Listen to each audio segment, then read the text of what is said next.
सुप्रभात दर्शक बंधु आज अगस्ट 8 तारिख शुक्रवार चलतु नजर पकाइबा आज देश विदेश प्रमुख खबर गुड़िक किंतु ता पूर्व जदि आपण माने आम वीडियो को लाइक करना ताले आम वीडियो को लाइक करी कमेंट रे जय जगन्नाथ लिखंतु। राज्य रे होई पारिबनी गो हत्या राज्य सरकार को हाईकोर्ट को निर्देश। राज्य रे होई पारिबनी गो हत्या Odisha prevention of cow slaughter act 1960 कड़ाकड़ी हेब कड़ाकड़ी पालन करने को राज्य सरकार को निर्देश देते हाईकोर्ट। जनस्वार्थ मामलार शुणाणी कर हाईकोर्ट यह निर्देश देथिबा जणा पड़िछि। राज्य में गो चालाण और गो हत्या भली अपराध दिनकु दिन बढ़ी चलिथिबा बेले प्रतिदिन केउंठी ना केउंठी गो चालाण बेले गाड़ी धरा पड़ुछि आउ केउंठी तो गो मांस चोरा चालाण बेले मध्य गाड़ी धरा परिबार नजर आसिछि। एही सब को रोकिबा पई अनेक समाजसेवी एवं साधारण लोके निवेदन करि आसुथिले किंतु सरकार एहा परे कौनसी दृष्टांतमूलक कार्यानुष्ठान नेउनथिले। तेणु एने हाईकोर्ट ए सब रोकिबा पई राज्य सरकार को निर्देश दैछंती आउ हाईकोर्ट को ए निर्देश को स्वागत करा जायथिबा जणा पड़िछि। आतंकवादी टार्गेट रे राजधानी अगस्ट 15 अवसर रे होई पारे हमला आसुछि स्वाधीनता दिवस आउ मात्र गोटे सप्ताह परे देश पालिब स्वाधीनता दिवस हेले एही दिन टार्गेट करने को योजना करुछंती आतंकवादी सेतिपई एबेठारु राजधानी को हाई अलर्ट रे रखा जायछि। अगस्ट 15 को नहीं सुरक्षा एजेंसी गुड़िक एक बड़ सतर्कता जारी करिछंती। हाँ आज्ञा आतंकवादी माने राजधानी दिल्ली को टार्गेट करने को चेष्टा करिपारंती तेणु दिल्ली को हाई अलर्ट रे रखा जायछि। मिलिथिबा सूचना अनुसार खलिस्तान आतंकवादी संगठन एवं खलिस्तान समर्थक आतंकवादी माने अगस्ट 15 रे परिवेश को नष्ट करिपारंती। AK-47 RDX एवं हैंड ग्रेनेड सहित दिल्ली को टार्गेट करने को चेष्टा करिपारंती तेणु 15 अगस्ट को दृष्टि रखी Sikh for justice sleeper cell मध्य दिल्ली परिवेश को नष्ट करिपारे बोली चर्चा होछि। तेणु एही सब को नजर रे रखी राजधानी दिल्ली को कड़ा सुरक्षा बल भितर रखा जायछि। यह व्यतीत सर्किट बोर्ड मध्य मिलिछि जहाँ पुराना बोली मने होछि। संदेह करा जायछि जे एहाकू कोनोसी कार्यक्रम रे आलोकीकरण पई व्यवहार करा जाय थाइपारे। एहा एही उद्धार परे एक एफआईआर मध्य पंजीकृत होइछि एवं तदंत करा जाउछि। केन्द्रापड़ा छात्री मृत्यु घटना प्रेसमिट करी क्राइम ब्रांच तदंत दाबी कला बीजेडी। पटामुंडाई रे छात्री पोड़ी हुई मृत्यु घटना रे क्राइम ब्रांच तदंत पाई दाबी कला बीजेडी। एने सांबादिक सम्मेलन रे मुख्यमंत्री को निवेदन कले विरोधी दल उपमुख्य सचेतक प्रताप देव। सांबादिक सम्मेलन करी बीजेडी विधायक ध्रुव साहू और विरोधी दल उपमुख्य सचेतक प्रताप देव कहते जे केन्द्रापड़ा पटामुंडाई ब्लॉक रे अभावनीय घटना घटिला। गत 3 मास भितर धारावाहिक भाव में यही घटना घटी चली पुलिस अपारगता को दर्शा जाउछि। तेबे मृत छात्री बापा स्टेटमेंट रु जानिलु जे 6 मास तले सेमाने थाना को जाइथिले किंतु अभियोग रखिबा बदल रे एएसआई जनक तांकू कहिथिले जे नंबर को ब्लॉक करी फोटो डिलीट करिदियो। तार परिणाम रे झियोटीर जीवन चलीगला। पुलिस हेलमेट चेक करुछि काहेकि अभियोग रखिला नाही। घटना घटिबार 4 घंटा परे पुलिस घटनास्थल रे पहुंचिले काहेकि पुलिस डीजीपी निर्देशक देबे कि तदंत पाई तेबे पिला किए काहेकि एफआईआर रखागला नाही ए समस्त घटना तदंत हेबा आवश्यक। विगत घटना गुड़िकरे पुलिस संपृक्ति रही तेबे सेमाने कि कार्यानुष्ठान नेबे निलंबन करदेले कि बदली कले समस्यार समाधान हेबनी। आमे क्राइम ब्रांच तदंत पाई दाबी करूछु। राज्यर सबु सरकारी कोठार रंग हेबो गेरुआ बदली जीव सरकारी कार्यालयर रंग। राज्यर सबु सरकारी कार्यालयर रंग हेबो गेरुआ रंग। नुआ एवं मरामती होतबा पुराणा कोठा को गेरुआ रंग कराजिबो। एने पूर्त विभाग पक्षरु विज्ञप्ति प्रकाश पाइछि। सरकारी उद्योगर कोठा को मध्य गेरुआ रंग दियाजिबो। सेपरी सरकारी कोठा लगी 3टी कलर कोड जारी होइछि। बाहर कांथ पई आरजीबी मिक्स व्यवहार हेबो। एही रंग हेउछि ईसत गेरुआ। सेपरी कोठार बॉर्डर पई आरजीबी मिक्स रंग व्यवहार कराजिबो। एथिसत सरकारी कोठार ग्रिल पई मध्य समान रंग व्यवहार हेबो बोली पूर्त विभाग विज्ञप्ति रे दर्शा दैछि। मुख्य शासन सचिवଙ୍କ चेतावनी 31 तारिख सुधा 22,896 पदवी पूरण कर। खूब शीघ्र पूरण हेब 22,896 पदवी। एने मुख्य शासन सचिवଙ୍କ पक्षरु जारी करा जायछि कड़ा निर्देश। 10 ବିଭାଗର ଗ୍ରୁପ ସି ପଦ ପୂରଣ ପାଇଁ ସଚିବଙ୍କ ନିର୍ଦ୍ଦେଶ ରହିଛି। ଖୁବ୍ ଶୀଘ୍ର ନିଯୁକ୍ତି ଦିଆଯିବା ନେଇ ମୁଖ୍ୟ ଶାସନ ସଚିବ ନିର୍ଦ୍ଦେଶ ଦେଇଥିବା ଜଣାପଡ଼ିଛି। ଅଗଷ୍ଟ 31 ତାରିଖ ସୁଦ୍ଧା ନିଯୁକ୍ତି ପ୍ରକ୍ରିୟା ସାରିବାକୁ ସଚିବ ପରାମର୍ଶ ଦେଇଛନ୍ତି। ବିଦ୍ୟାଳୟ ଓ ଗଣଶିକ୍ଷା ବିଭାଗର 8,358 ପଦବୀ ପୂରଣ କରାଯିବାକୁ ଥିବାବେଳେ ପଞ୍ଚାୟତରାଜ ବିଭାଗର 4,042 ପଦବୀ ଏବଂ ସ୍ୱାସ୍ଥ୍ୟ ବିଭାଗର 3,677 ପଦବୀ ପୂରଣ କରିବାକୁ ନିର୍ଦ୍ଦେଶ ଜାରି ହୋଇଛି। ତେବେ ରାଜ୍ୟରେ 10 ବିଭାଗରେ ମୋଟ 44,909 ପଦବୀ ଖାଲି ପଡ଼ିଛି। ଅଗଷ୍ଟ 12 ତାରିଖରେ ମୋଦି ନଡ୍ଡା ଘୋଷଣା କରିବେ ଉପରାଷ୍ଟ୍ରପତିଙ୍କ ନାମ। ଏବେ ଦେଶରେ ଉପରାଷ୍ଟ୍ରପତି ନିର୍ବାଚନକୁ ନେଇ ସରଗରମ ରହିଛି ରାଜନୀତି। କିଏ ହେବ ଉପରାଷ୍ଟ୍ରପତି ତାକୁ ନେଇ ଚାଲିଛି ଅଙ୍କ କଷା। ଆଉ ସମସ୍ତଙ୍କ ନଜର ଏବେ ମୋଦିଙ୍କ ଉପରେ କି ପ୍ରଧାନମନ୍ତ୍ରୀ କାହାକୁ ବାଛିବେ। ଆଉ ଏସବୁ ଚର୍ଚ୍ଚା ଆଲୋଚନା ଭିତରେ ଉପରାଷ୍ଟ୍ରପତି ନିର୍ବାଚନକୁ ଦୃଷ୍ଟିରେ ରଖି ଗୁରୁବାର ଏନଡିଏ ନେତାଙ୍କର ଏକ ଗୁରୁତ୍ୱପୂର୍ଣ୍ଣ ବୈଠକ ଅନୁଷ୍ଠିତ ହୋଇଥିଲା। ସୂତ୍ର ଅନୁଯାୟୀ ଉପରାଷ୍ଟ୍ରପତି ନିର୍ବାଚନ ପାଇଁ ଏନଡିଏ ସହଯୋଗୀଙ୍କ ମଧ୍ୟରେ ଉତ୍ତମ ପାରିପାର୍ଶ୍ୱିକ ସମନ୍ୱୟ ଏବଂ ଉତ୍ତମ ସମନ୍ୱୟ ବଜାୟ ରଖିବା ଏହି ବୈଠକର ଏଜେଣ୍ଡା ରହିଥିଲା। ଏହି ବୈଠକ ସଂସଦର ସମନ୍ୱୟ କକ୍ଷରେ ଅନୁଷ୍ଠିତ ହୋଇଥିଲା। ତେବେ ଏହି ବୈଠକର ଅଧ୍ୟକ୍ଷତା କରିଥିଲେ ପ୍ରତିରକ୍ଷା ମନ୍ତ୍ରୀ ରାଜନାଥ ସିଂ। ବୈଠକ ପରେ ମନ୍ତ୍ରୀ କିରଣ ରିଜିଜୁ ଏକ ବଡ଼ ସୂଚନା ଦେଇଛନ୍ତି।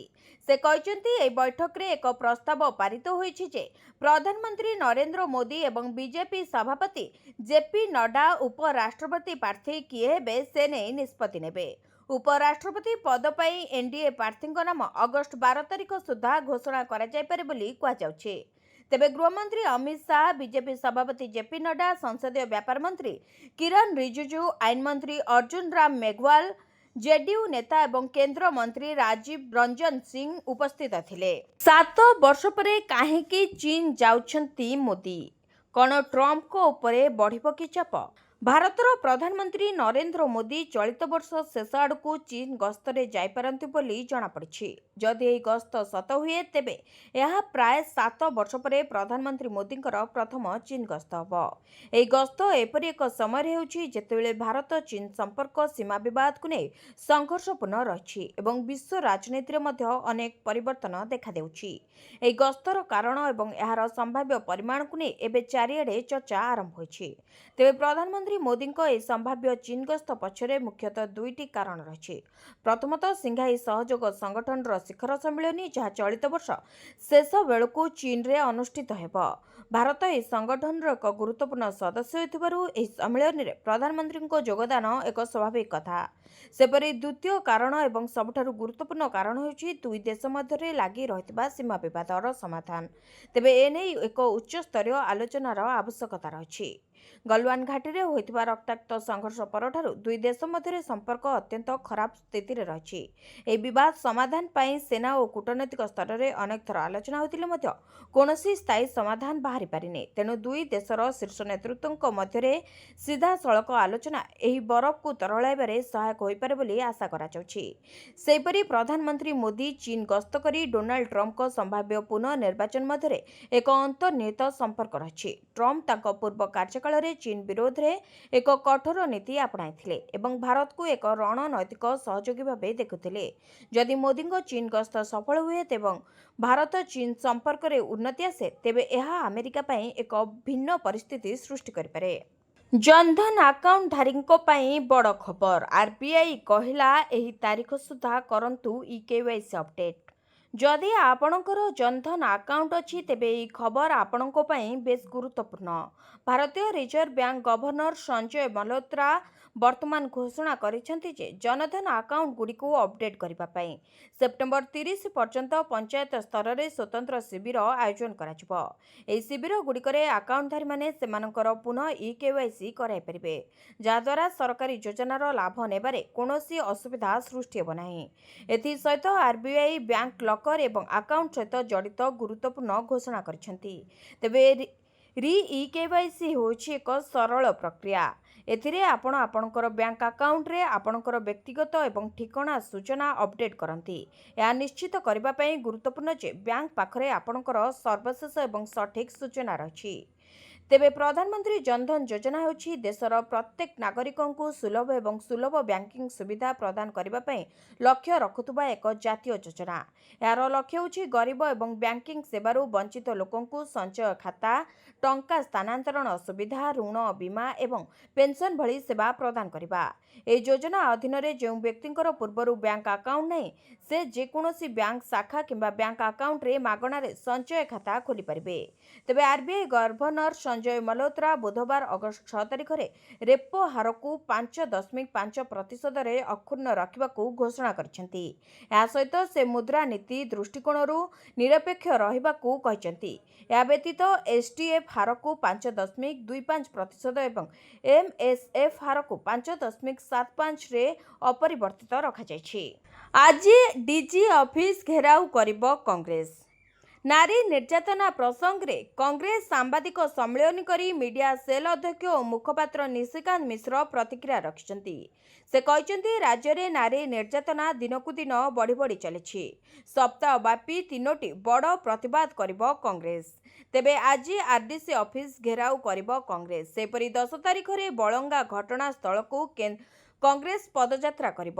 ନାରୀ ନ୍ୟାୟ ପଦଯାତ୍ରା ଘଟଣାସ୍ଥଳରୁ ନିମାପଡ଼ା ଯାଏ ହେବ। ସେହିପରି 14 ତାରିଖରେ ଫକୀରମୋହନ କଲେଜରୁ କଂଗ୍ରେସ ନାରୀ ନ୍ୟାୟ ପଦଯାତ୍ରା ଆରମ୍ଭ କରିବ। ଏଫ୍ଏମ୍ କଲେଜ ଛାତ୍ରୀ ମୃତ୍ୟୁ ଘଟଣାରେ ନୂଆ ମୋଡ଼, କ୍ରାଇମବ୍ରାଞ୍ଚ ସ୍କାନରେ ସିକ୍ୟୁରିଟି ଗାର୍ଡ। ବାଲେଶ୍ୱର ଫକୀରମୋହନ ଛାତ୍ରୀ ଆତ୍ମହତ୍ୟା ଘଟଣାରେ ଆସିଲା ଟ୍ୱିଷ୍ଟ। ଏବେ କ୍ରାଇମବ୍ରାଞ୍ଚ ସ୍କାନରେ ରହିଛନ୍ତି ସିକ୍ୟୁରିଟି ଗାର୍ଡ। କ୍ରାଇମବ୍ରାଞ୍ଚ ତଦନ୍ତର ସମ୍ମୁଖୀନ ହେଲେ ଏଫ୍ଏମ୍ ସ୍ୱୟଂଶାସିତ ମହାବିଦ୍ୟାଳୟର ସିକ୍ୟୁରିଟି ଗାର୍ଡ। ଫାଷ୍ଟ ଗେଟ୍ରେ କାର୍ଯ୍ୟରତ ସିକ୍ୟୁରିଟି ଗାର୍ଡକୁ ଝାଳ ବୁହା ଜେରା କରିଛି କ୍ରାଇମବ୍ରାଞ୍ଚ। ତେବେ ଘଟଣା ଦିନ କେତେବେଳେ ସେ କାର୍ଯ୍ୟରେ ଯୋଗ ଦେଇଥିଲେ, ଛାତ୍ରୀ ଜଣକ କେଉଁ ସମୟରେ କଲେଜ କ୍ୟାମ୍ପସକୁ ପଶିଲେ, ଛାତ୍ରୀଙ୍କ ସାଙ୍ଗରେ କିଏ କିଏ ଥିଲେ, କେଉଁ ଛାତ୍ରମାନେ ଛାତ୍ରୀଙ୍କ ସହ ଥିଲେ, କେତେଜଣ ଅଣଛାତ୍ର ଥିଲେ, ସବୁ ଛାତ୍ରମାନେ ୟୁନିଫର୍ମରେ ଥିଲେ ନା ନର୍ମାଲ ଡ୍ରେସ୍ରେ ଥିଲେ, ଏଇଭଳି ଅନେକ ପ୍ରଶ୍ନକୁ ନେଇ ଝାଳ ବୁହା ଜେରା କରିଛି କ୍ରାଇମବ୍ରାଞ୍ଚ। ତେବେ ମେନ୍ ଗେଟ୍ ସହ ପ୍ରିନ୍ସିପାଲ ଚାମ୍ବର ଓ କ୍ୟାମ୍ପସରେ ଡ୍ୟୁଟି କରୁଥିବା 3 ଜଣ ସିକ୍ୟୁରିଟି ଗାର୍ଡଙ୍କୁ ଜେରା କରାଯାଇଛି। ଅପରପକ୍ଷରେ ଘଟଣାସ୍ଥଳକୁ ଯାଇ ତଦନ୍ତର ଅଗ୍ରଗତି ସମୀକ୍ଷା କରିଛନ୍ତି କ୍ରାଇମବ୍ରାଞ୍ଚ ଏସ୍ପି। ତଦନ୍ତ ପ୍ରତ୍ୟେକ ଦିଗକୁ ନେଇ କରାଯାଉଛି। ତଦନ୍ତ ଶେଷ ହେବାକୁ ଆଉ କିଛି ଦିନ ସମୟ ଲାଗିବ। ସେହିପରି ଫରେନ୍ସିକ୍ ଲ୍ୟାବ୍କୁ ପଠାଯାଇଛି କିଛି ତଥ୍ୟର ରିପୋର୍ଟ। କିଛି ନୂଆ ତଥ୍ୟ ମଧ୍ୟ ପଠାଯାଇଛି। ତେବେ ଅନ୍ୟ କିଛି ତଥ୍ୟ ଲ୍ୟାବ୍କୁ ପଠାଯିବାର ଯୋଜନା କରୁଛି କ୍ରାଇମବ୍ରାଞ୍ଚ। ତେବେ ତଦନ୍ତ ବେଳେ କେବଳ ସତ୍ୟ ଓ ତଥ୍ୟ ବାହାର କରୁଛୁ। ତଦନ୍ତର ସମ୍ପୂର୍ଣ୍ଣ ସମୀକ୍ଷା କରି ଏହାର ଅଗ୍ରଗତି ଡିଜିଙ୍କୁ ପ୍ରଦାନ କରିବୁ। ଏନେଇ ସୂଚନା ଦେଇଛନ୍ତି କ୍ରାଇମବ୍ରାଞ୍ଚ ଏସ୍ପି ଅନିରୁଦ୍ଧ ରାଉତରାୟ। ନିର୍ବାଚନ କମିଶନଙ୍କୁ ପୁଣି ରାହୁଲଙ୍କ ଟାର୍ଗେଟ। ଭୋଟର ତାଲିକା ନେଇ ଜବାବ ଦିଅନ୍ତୁ କମିଶନ। ଭୋଟର ତାଲିକାରେ ଜାଲିଆତି ନେଇ ପୁଣି ନିର୍ବାଚନ କମିଶନଙ୍କ ଉପରେ ରାହୁଲ ଗାନ୍ଧୀ ପ୍ରଶ୍ନ ଚିହ୍ନ ଲଗାଇଛନ୍ତି। ମହାରାଷ୍ଟ୍ର ଓ କର୍ଣ୍ଣାଟକ ଭୋଟର ତାଲିକାରେ ବ୍ୟାପକ ଜାଲିଆତି ଅଭିଯୋଗ କରିଛନ୍ତି ରାହୁଲ। ବେଙ୍ଗାଲୁରୁର ମହାଦେବପୁରା ବିଧାନସଭା ଆସନରେ କଂଗ୍ରେସ 32,707 ଭୋଟରେ ପରାଜିତ ହେଲା। ବିଜେପି ଲକ୍ଷାଧିକ ଭୋଟ ବ୍ୟବଧାନରେ ଜିତିବାରୁ ସନ୍ଦେହ ହେଲା ବୋଲି ରାହୁଲ କହିଛନ୍ତି। ଭୋଟରଙ୍କ ବାପାଙ୍କ ନାଁ ମନ ଇଚ୍ଛା ଲେଖାଯାଇଛି, ଘରର ଠିକଣା ନାହିଁ। 11,000 ଭୋଟର 3 ଥର ଭୋଟ ଦେଇଛନ୍ତି। ନକଲି ଭୋଟର, ଅବୈଧ ଠିକଣା, ଗୋଟିଏ ଠିକଣାରେ ବ୍ଲକ୍ ଭୋଟର, ଅବୈଧ ଫଟୋ, ଫର୍ମ ନମ୍ବର 6ର ଦୁରୁପଯୋଗ କରି ଭୋଟର ତାଲିକା କରାଯାଇଥିବା ରାହୁଲ ଅଭିଯୋଗ କରିଛନ୍ତି। ବିଜେପି ସହ ମିଶି ନିର୍ବାଚନ କମିଶନ ଏପରି କରିଥିବା ରାହୁଲ ଗାନ୍ଧୀ ଅଭିଯୋଗ କରିଛନ୍ତି। ବିହାର ଭୋଟର ତାଲିକା ସଂଶୋଧନ ନେଇ ତୁମ୍ବି ତୋଫାନ ବେଳେ ରାହୁଲ ପୁଣି ମହାରାଷ୍ଟ୍ର ଓ କର୍ଣ୍ଣାଟକ ପ୍ରସଙ୍ଗ ଉଠାଇଛନ୍ତି। ତେବେ ଏନେଇ ସତ୍ୟପାଠ ସହ ଘୋଷଣାନାମା, ଅଯୋଗ୍ୟ ଭୋଟରଙ୍କ ନାଁ ଓ ବିସ୍ତୃତ ବିବରଣୀ ଦେବାକୁ କର୍ଣ୍ଣାଟକ ମୁଖ୍ୟ ନିର୍ବାଚନ ଅଧିକାରୀଙ୍କ ଜରିଆରେ ନିର୍ବାଚନ କମିଶନ ରାହୁଲଙ୍କୁ କହିଛନ୍ତି।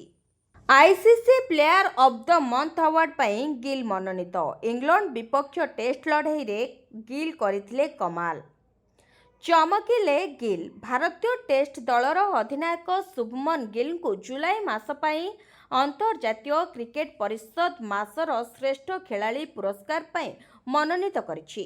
ଗିଲ୍ ଏହି ପୁରସ୍କାର ପାଇଁ ଇଂଲଣ୍ଡ ଅଧିନାୟକ ବେନ୍ ଷ୍ଟୋକ୍ସ ଏବଂ ଦକ୍ଷିଣ ଆଫ୍ରିକାର ଷ୍ଟାର ଅଲରାଉଣ୍ଡର ୱାୟାନ୍ ମୁଲରଙ୍କର ସହ ପ୍ରତିଦ୍ୱନ୍ଦିତା କରୁଛନ୍ତି। ନିକଟରେ ଶେଷ ହୋଇଥିବା ଇଂଲଣ୍ଡ ବିପକ୍ଷ ଟେଷ୍ଟ ସିରିଜରେ ଗିଲ୍ ନେତୃତ୍ୱ ନେଇଥିଲେ ଏବଂ ବ୍ୟାଟିଂରେ ଅନେକ ରନ୍ ସ୍ଥାପନ କରିଥିଲେ।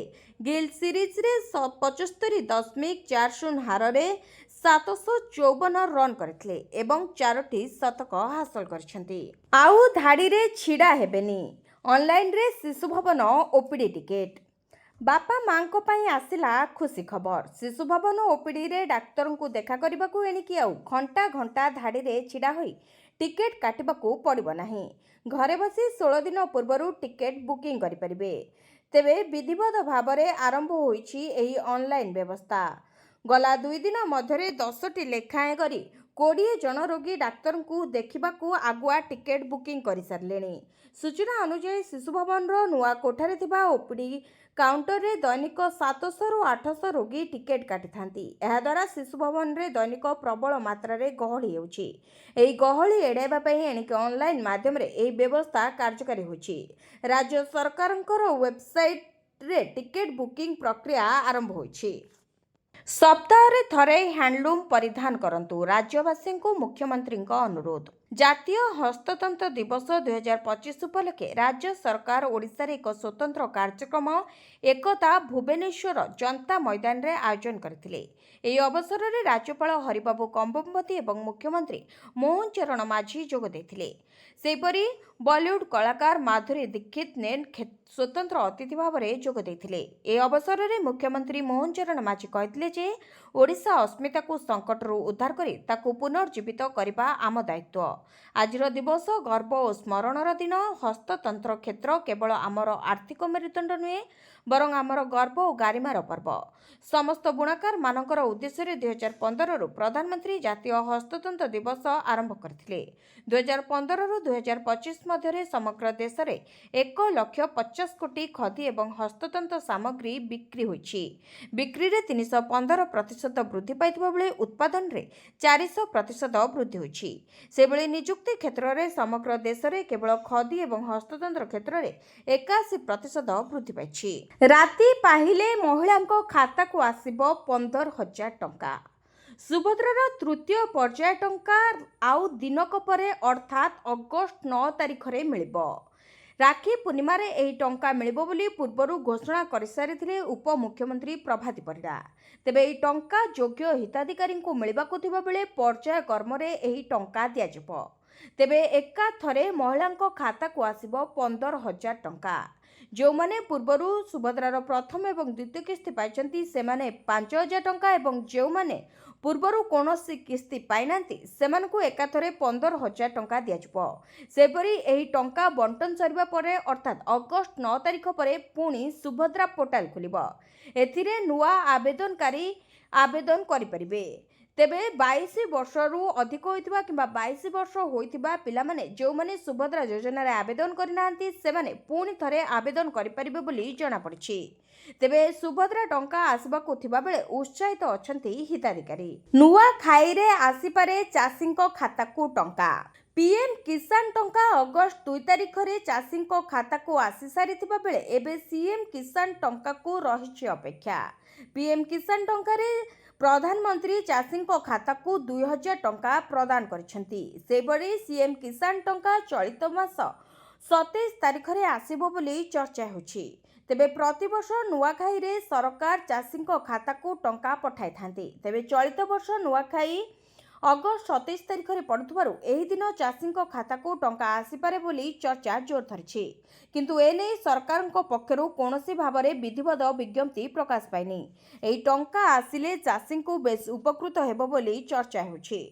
ତେବେ ପିଏମ୍ କିଷାନ ପରେ ସିଏମ୍ କିଷାନ ଟଙ୍କା କେବେ ଆସିବ ତାହାକୁ ଅପେକ୍ଷା କରିଛନ୍ତି ଲକ୍ଷାଧିକ ଚାଷୀ। ଶୁଳ୍କ ଲଗାଇଲେ ଟ୍ରମ୍ପ, ସବୁ ରେକର୍ଡ ଭାଙ୍ଗିଲା ସୁନା ରୂପା ଦର। ପୁଣି ବଢ଼ିଲା ସୁନା ଦର, ଭାଙ୍ଗିଲା ସବୁ ରେକର୍ଡ। ରାଜଧାନୀରେ 10 ଗ୍ରାମ ପିଛା ସୁନାର ଦର ଏକାଥରେ 3,600 ଟଙ୍କା ବୃଦ୍ଧି ପାଇଛି, ଯାହାପରେ 10 ଗ୍ରାମକୁ ରହିଛି 1,02,660 ଟଙ୍କା, ଯାହାକି ପୂର୍ବର ସବୁ ରେକର୍ଡ ଭାଙ୍ଗିଛି। गुरुवार दिन राजधानी दिल्ली रे सुना सह रूपा दर में वृद्धि घटी। सुना दर 1,02,000 पार करथिबा बेले रूपा मूल्य रे मध्य वृद्धि होछि। रूपा मूल्य 1500 टंका वृद्धि पाई प्रति किलोग्राम 1,14,000 रे पहुंची। बुधवार दिन रूपार मूल्य प्रति किलोग्राम 1,12,500 टंका रहिथिला। खबर अनुसार अमेरिका भारतीय आमदानी उपरे अतिरिक्त 25% शुल्क लागू करने को घोषणा करने पर जार प्रभाव मूल्यवान धातु उपरे स्पष्ट भाव में पड़ता देखा मिली। कौन यह योजना जो 55 टंकार मासक मिलूँ 3,000 टंकार लाभ। केंद्र सरकार गरीब और खटिखिया विभिन्न प्रकार जन कल्याणकारी योजना कार्यकारी करुछंती। सेहिभଳି एक योजना हेउछि प्रधानमंत्री मानधन योजना। एही योजना एक अर्थ विनियोगकारी योजना जेउथरे आपण 55 टंका विनियोग करी मासकु 3,000 टंकार लाभ पाई परिबे। तेबे एही योजना रे आपण लाभ उठाइबा को चाहुथिले आपणकर बयस 18 रु 40 वर्ष मध्यरे होइतिबा आवश्यक। एथि सहित आपण जणे श्रमिक, रास्ताकड़ विक्रेता, प्रवासी श्रमिक, कृषक किंबा आपणकर मासिक आय 15,000 रु कम होइतिबो तेबे आपण एही योजनार लाभ उठाई परिबे। एथि सहित आपणकु जेतेबेले 60 वर्ष बयस हो सेतेबेले आपणकु पेंशन आकार रे मासकु 3,000 टंकार लाभ मिलिबो। तेबे आपण प्रधानमंत्री मानधन योजना पाई आवेदन करने को चाहूले एने किछिटा डॉक्यूमेंट आवश्यक हेबो। तेबे आवेदनकारी माने निजर आधार कार्ड, ठिकाना प्रमाणपत्र, bank passbook, passport size photo एवं मोबाइल नंबर इत्यादि आवश्यक हेबो। वीडियोटी को शेष जाए देखिथिबारु आपनको धन्यवाद। जदि आपण माने एपर्यंत आम वीडियो को लाइक करना हंती ताले आम वीडियो को लाइक करी कमेंट रे जय जगन्नाथ लिखंतु एवं आम चैनल को सब्सक्राइब करी पाखरे थिबा बेल आइकन को प्रेस करंतु।